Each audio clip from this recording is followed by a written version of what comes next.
Bienvenue dans le podcast Corps et Fracas, le podcast mené par la Mutualité française Centre-Val de Loire qui rend des sujets de santé complexes accessibles à tous. À travers des thématiques variées, nous vous invitons à prendre soin de votre santé et de celle des autres en vous informant. Chaque thématique est explorée en 3 épisodes, complétés par un webinaire où vous pourrez poser toutes vos questions. La prévention est au cœur de notre démarche, car s'informer, c'est déjà agir pour sa santé. Je suis contente de vous accueillir pour cet épisode qui va introduire notre première thématique de l'année, la santé mentale. Nous allons aborder cet enjeu de santé publique avec un axe bien concret, la pop culture, c'est-à-dire tous les films, les livres ou toutes les œuvres qui font partie de la culture populaire. Bonjour Camille. Bonjour à tous. Est-ce que tu vas bien aujourd'hui ? Super, merci. Et toi ? Très bien, merci beaucoup. Donc Camille, tu es avec nous aujourd'hui puisque tu t'es formée en premier secours en santé mentale en parallèle de ton métier où tu es donc chargée de mission en prévention et promotion de la santé à la Mutualité française Centre-Val de Loire. Est-ce que tu peux nous parler un petit peu de ton parcours et ce qui t'a mené à t'intéresser à la santé mentale ? Alors oui, en fait c'est une thématique qui m'a toujours intéressée personnellement et il s'avère que j'étais donc étudiante pendant la crise du Covid qu'on connaît bien et j'ai vu des camarades plus ou moins proches qui ont un vrai impact sur leur santé mentale puisqu'il y a eu tout ce qui est isolement, précarité des étudiants, on en a beaucoup parlé et j'ai vu l'impact que ça a eu sur leur santé en général mais surtout leur santé mentale. Donc ça a attisé un peu plus ma curiosité. Et puis j'ai fait des études en santé publique. Donc j'ai découvert plus en détail cette thématique un peu lugubre dont on ne parle pas parce que ça se passe dans nos têtes, donc ça ne regarde pas les autres. Donc ça m'a encore plus intéressée. Et puis je suis aussi une fan de certaines stars qui en parlent ouvertement. Je peux citer par exemple Harry Styles ou d'autres stars américaines qui parlent plus ouvertement de leur thérapie ou de leur psychologue. Et c'est vrai qu'on n'a pas encore trop ça en France, donc ça permet de délier les langues, c'est plutôt chouette. Effectivement, super. Bon, on va pouvoir en parler ensemble alors, puisqu'effectivement aujourd'hui on entend parler au quotidien de l'importance de prendre soin de sa santé, mais par santé on va entendre par exemple le rendez-vous annuel chez le dentiste, ou l'importance de mettre des légumes dans son assiette, ou les certificats médicaux qu'on doit faire en septembre pour pouvoir s'inscrire au cours de sport. Donc la santé elle est vraiment au cœur de notre vie, donc on sait de quoi on parle. Mais la santé mentale, effectivement, ce terme prend de plus en plus d'ampleur, mais concrètement, qu'est-ce qu'on entend derrière ce terme-là ? Alors, je peux déjà vous donner la définition très académique de l'OMS. Donc, la santé mentale correspond à un état de bien-être mental qui nous permet d'affronter les sources de stress de la vie, de réaliser notre potentiel, de bien apprendre et de bien travailler, et de contribuer à la vie de la communauté. Et en fait, la santé mentale, c'est une partie intégrante de la définition de la santé, donnée aussi par l'OMS.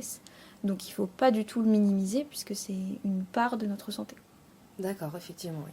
Et on entend parfois parler de termes comme la schizophrénie, la bipolarité, des choses comme ça. Et donc ça, c'est des troubles de santé mentale, c'est bien ça ? Oui, c'est ça. Et je sais qu'on a tendance à diagnostiquer nos proches, nos connaissances assez facilement. On a tous déjà entendu quelqu'un qui parle d'un collègue ou d'un cousin en disant il est complètement bipolaire. Le matin, il est content, l'après-midi, il est énervé, on ne sait pas ce qu'il a. Et voilà, on a cette tendance-là, alors que en fait, la bipolarité, c'est un vrai trouble et ça ne se définit pas de cette manière-là. D'accord, oui. C'est vrai qu'on peut vite faire des raccourcis. C'est donc, ça. qu'est-ce qu'il y a, par exemple, comme trouble psychique qu'on puisse... Par exemple, pendant les formations de premier secours en santé mentale, on donne les signes qu'on peut remarquer, nous, en tant que secouristes, pas en tant que professionnels de santé, attention. D'accord. On ne diagnostique pas les proches avec la suite de cette formation-là. Donc on apprend les premiers signes pour la dépression, le trouble dépressif, le trouble anxieux, les troubles psychotiques et aussi les troubles liés à l'utilisation de substances. Donc il y a ces grands troubles-là et leurs signes qui sont associés.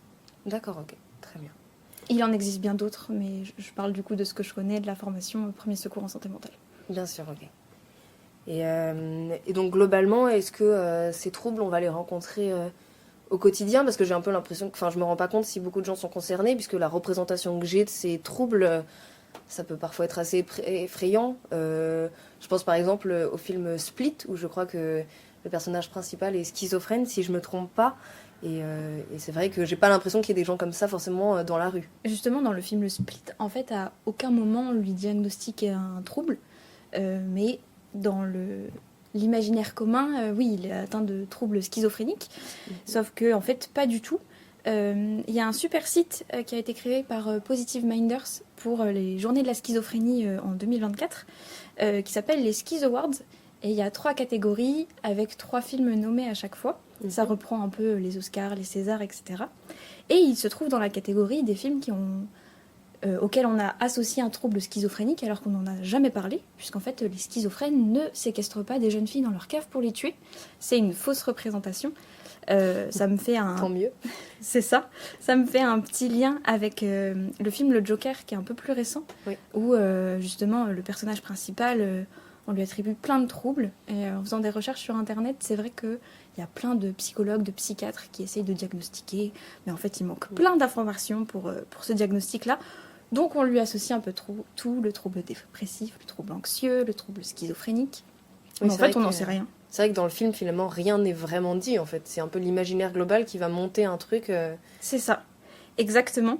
Et ce sont en fait des films très connus qui dépeignent les personnes atteintes de troubles comme des fous, des meurtriers, qui vont donc porter atteinte à nous, simples mortels, sains d'esprit. Alors qu'en fait, pas du tout. Il faut savoir que en fait, 10%, enfin moins de 10% des actes de violence sont commis par des personnes atteintes de troubles de la santé mentale. Donc en fait, c'est pas du tout commun. Et on a vraiment l'impression que ce sont des personnes très dangereuses alors que pas du tout. C'est rassurant. Et dans ce cas-là, est-ce que tu as des films ou des livres ou quoi que ce soit où ça va être peut-être mieux représenté ? Oui, parce que tout n'est pas perdu pour la pop culture. Donc je pense par exemple, on en a parlé ensemble récemment du film Vice Versa, qui retrace en fait le parcours de Riley, la petite fille. Donc il y a eu le premier avec les émotions primaires, puisqu'elle était enfant.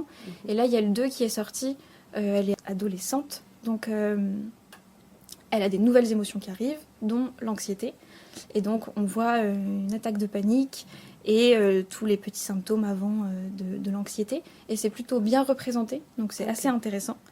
Super. Et puis, sans forcément penser à un film, un livre ou une série ou quoi que ce soit, il y a un artiste en général, c'est Stromae, qui est un artiste, un chanteur belge, et qui en fait parle très bien de sa santé mentale.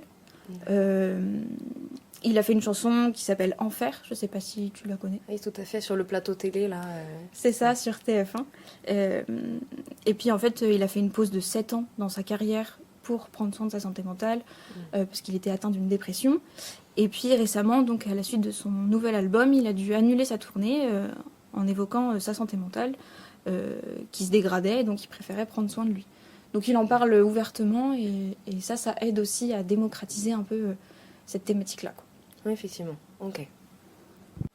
Et après tout ce qu'on s'est dit là, quel est ton avis du coup ? Est-ce que tu penses que ces représentations vont avoir un vrai impact sur la manière dont on va percevoir les troubles psychiques ? Oui, parce qu'en fait, on a encore du mal à percevoir les problèmes de santé mentale comme des problèmes de santé en général. Donc on va traiter les gens différemment s'ils sont atteints de troubles psychiques que par exemple si quelqu'un nous dit qu'il est diabétique. Ouais. Et malheureusement, tout ce qu'on vient de citer, ça participe à véhiculer les mauvais messages. Mais voilà, tout n'est pas perdu. Je pense par exemple à Winnie l'ourson aussi pour les enfants. En fait, il faut savoir que chaque personnage de ce dessin animé-là est atteint en fait d'un trouble de la santé mentale. Je peux donner des exemples comme Bourriquet, en fait, c'est la dépression. Tigrou, c'est l'hyperactivité.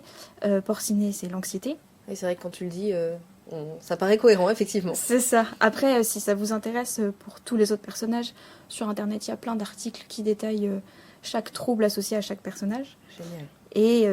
Et c'est vrai que c'est plutôt pas mal, puisqu'en fait, il faut savoir que au cours de sa vie, une personne sur 4 sera touchée par un trouble de la santé mentale. Donc c'est pas rien, il faut pas le minimiser. Ah oui, effectivement. Donc raison de plus de lutter contre tous ces préjugés. Oui, c'est ça. Merci beaucoup Camille pour tous ces échanges. Tu nous as donné des chiffres et des références, donc on va pouvoir aller voir tout ça. Et on va maintenant pouvoir passer aux 2 minutes culture. Les 2 minutes culture. Nous passons maintenant aux 2 minutes culture, l'occasion de comprendre le fonctionnement concret de notre corps. Camille, est-ce que tu savais que certains troubles psychiques sont visibles dans le cerveau ? Non, je m'en doutais, mais je sais pas trop comment ça fonctionne. Alors ça, on a la réponse grâce à l'imagerie cérébrale notamment. On a découvert effectivement que dans le cas de la schizophrénie, par exemple, on peut observer des variations dans la forme des cerveaux des patients. Certaines zones spécifiques vont notamment être plus petites à cause de la réduction de la matière grise. Et ces variations elles vont être liées à des perturbations qui sont survenues durant des étapes importantes du développement cérébral. Donc ça va se passer pendant l'enfance, l'adolescence, etc. Au niveau des troubles bipolaires, c'est un peu plus difficile de tirer des conclusions générales parce que les résultats des imageries vont être influencés par différents facteurs comme l'âge, le sexe et même certains traitements de la bipolarité. Donc aucune modification significative du volume total du cerveau n'est observée, mais il y a quand même quelques changements un peu spécifiques dans des régions comme le cervelet par exemple. Et ces modifications elles vont être liées à la gravité du trouble ou encore au nombre de crises de bipolarité qui ont pu avoir lieu avant les examens. Et finalement, la dépression, c'est un petit peu différent, ça va pas être au niveau de la forme ou de la taille du cerveau, mais plutôt un déséquilibre dans la production et la capture de 3 neurotransmetteurs. Alors les neurotransmetteurs, c'est un petit peu les messagers du cerveau. Ça va être au niveau de la sérotonine, la dopamine et la noradrénaline. C'est les neurotransmetteurs qui régulent le sommeil, l'appétit, l'humeur, la motivation, encore l'attention. Donc on voit que c'est des neurotransmetteurs qui jouent un rôle crucial dans la régulation et le contrôle émotionnel. Forcément, s'il y a un déséquilibre de ces petits messagers, ça va mener potentiellement à un trouble bipolaire. Toutes ces découvertes, elles soulignent que même si les troubles psychiques ne sont pas toujours visibles extérieurement, ils laissent quand même des empreintes claires dans le cerveau. Oui, donc ça a un impact comme toute autre maladie plutôt physique. Exactement, c'est ça. Et on pourra en reparler dans le webinaire, la psychologue pourra nous réexpliquer notamment ce que sont les troubles dont on a parlé aujourd'hui, elle pourra répondre aux questions. Super, merci. Merci à toi Camille. Merci d'avoir partagé avec nous ce moment autour de la santé mentale. Si vous avez aimé et appris de nouvelles choses, n'oubliez pas de vous abonner pour notre épisode du mois prochain où nous aborderons un autre sujet en lien avec la santé mentale. N'hésitez pas à nous envoyer vos questions à l'adresse email contact@murec.fr que vous retrouverez dans la description ou bien sur nos réseaux sociaux Facebook, LinkedIn et X. Nous y répondrons lors du webinaire avec une psychologue en avril. Bonne journée à tous!